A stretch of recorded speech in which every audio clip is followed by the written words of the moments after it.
নমস্কার বন্ধুরা, লাইভার কুকিং চ্যানেলে তোমাদের সবাইকে স্বাগত জানাই। দেখো এখানে কাতলা মাছ নেওয়া হয়েছে। আজকে কাতলা মাছ পটল আলু দিয়ে রান্না হবে। দেখো কীভাবে করি, খুব সিম্পল রান্না, যেহেতু এখন গরম পড়তে আরম্ভ করেছে। আমি একটু সবসময় সিম্পল রান্নাই করি। দেখো কড়াটা বসিয়ে দিয়েছি, মাছগুলোকে ভেজে নেবো। তোমরা আগে দেখেছো নুন হলুদ মাখিয়ে রেখেছিলাম। তেলটা গরম হয়ে গেছে, মাছগুলোকে ভেজে নেব। কাতলা মাছ আছে, একসঙ্গে সব মাছগুলোকে ভাজবো। আর মাছের পিসগুলো খুবই বড় বড়, ভালো করে ভাজা হয়ে গেলে উল্টে পাল্টে ভালো করে ভেজে নেব। মাছগুলোকে উল্টে দিচ্ছি।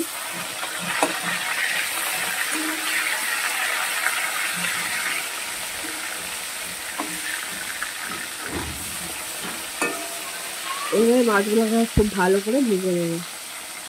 মাছগুলো ভাজা হয়ে গেছে, তুলে নিচ্ছি। আর বাকি মাছগুলোকে আমি একইভাবে ভেজে নেব।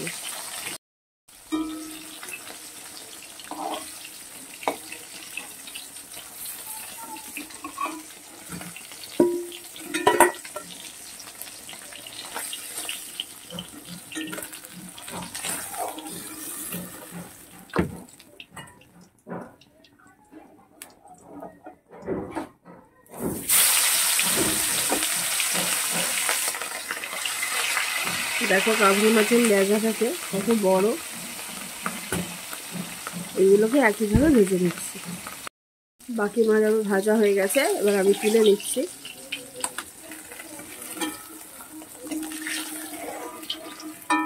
আর যেহেতু আজকে আলু আর পটল দিয়ে ঝোল করবো, সেই জন্য আলু আর পটল আলাদা করে ভেজে নেব। দেখো প্রথমে আলুগুলো ভেজে নিচ্ছি। এখানে মাঝারি সাইজের দুটো আলু আমি কেটে নিয়েছি, একটু ডুবো ডুবো করে। তাকে ভালো করে ভেজে নেব। আলুটা ভালো করে ভেজে নিয়েছি, এবারে আলুটাকে তুলে পটলটাকে ভেজে নেব। আলুগুলোকে তুলে নিচ্ছি।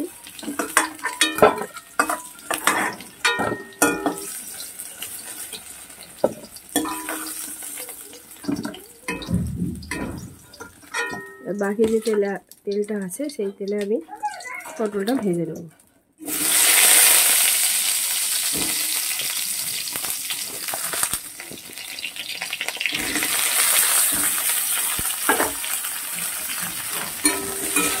আর একটা পটলকে দু টুকরো করে ফেলেছি, পটলটাকে খুব ভালো করে ভেজে দেবো। আর বন্ধুরা পটলটা প্রায় ভাজা হয়ে এসেছে, এবার আমি তুলে নেব। আর মশলার সঙ্গে আবার আলু পটলটাকে ভালো করে কষতে হবে।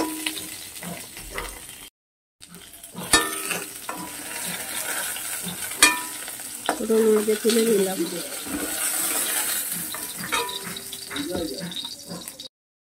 প্রথমে গোটা জিরে দিয়ে দিলাম ফোড়ন।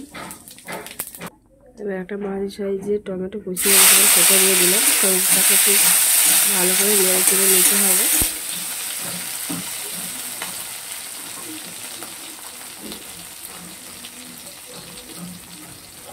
সামান্য লবণ দিয়ে দিচ্ছি, যাতে টমেটোটা ভালো করে সিদ্ধ হয়ে যায়। আদা বাটা দিয়ে দিচ্ছি। আদা টমেটোটাকে ভালো করে আমি ভেজে নেব।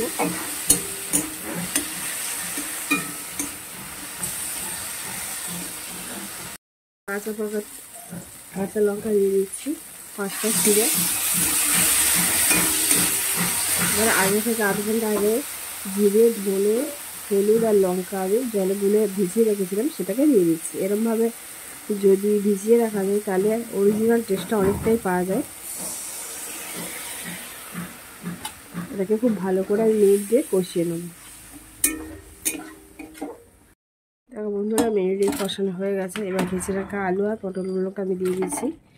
এগুলো ভালো করে এই মশলার সঙ্গে আমি কষিয়ে নেব। বন্ধুরা এইভাবে যদি পটল আলু দিয়ে যদি কাতলা বা রুই মাছ করা যায়, খেতে খুবই ভালো লাগে। বেশি মশলা প্রয়োজনই নেই, শুধু আদা জিরে দিয়েই করলে এটা খেতেই খুবই ভালো হয়। আর যেটা শরীরের পক্ষে, স্বাস্থ্যের পক্ষে, পেটের পক্ষে খুবই ভালো। কিছুটা লবণ আগে দিয়েছিলাম, বাকি লবণটা দিয়ে দিলাম। স্বাদ অনুযায়ী তোমরা যে যেমন লঙ্কা খাও তেমন লঙ্কা দেবে। ভালো করে আরও মেহেদি কষিয়ে নেব। বন্ধুরা কষানোটা কমপ্লিট হয়ে গেছে, এবারে জল দিয়ে দিচ্ছি।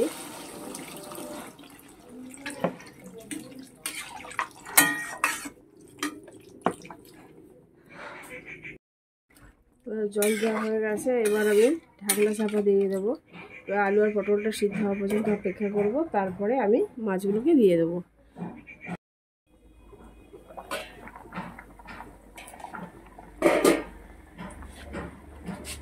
দেখো বন্ধুরা, আলু অনেকটা সিদ্ধ হয়ে গেছে, পটলও সিদ্ধ হয়ে এসেছে, এবার মাছগুলোকে দিয়ে দিচ্ছি।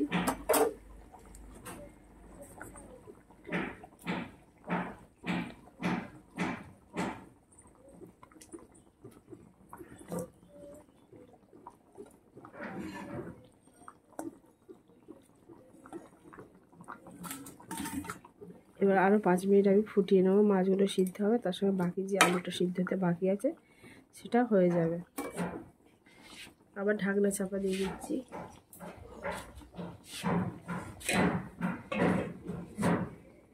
বন্ধুরা হয়ে গেছে, আর আলুও সিদ্ধ হয়ে গেছে আর পটলও সিদ্ধ হয়ে গেছে। আজকের রেসিপি আমার কমপ্লিট। তো বন্ধুরা, আমার এই রেসিপি যদি তোমাদের ভালো লেগে থাকে তাহলে অবশ্যই একটা লাইক করে দিও, কমেন্ট করে জানিও কেমন লেগেছে। আর সর্বোপরি এখন নতুন পটল উঠছে, এরকমভাবে কাতলা দিয়ে পটল আলুর তরকারি করে দেখো, খুব ভালো লাগবে। করে দিলাম, এবার নামিয়ে নিচ্ছি।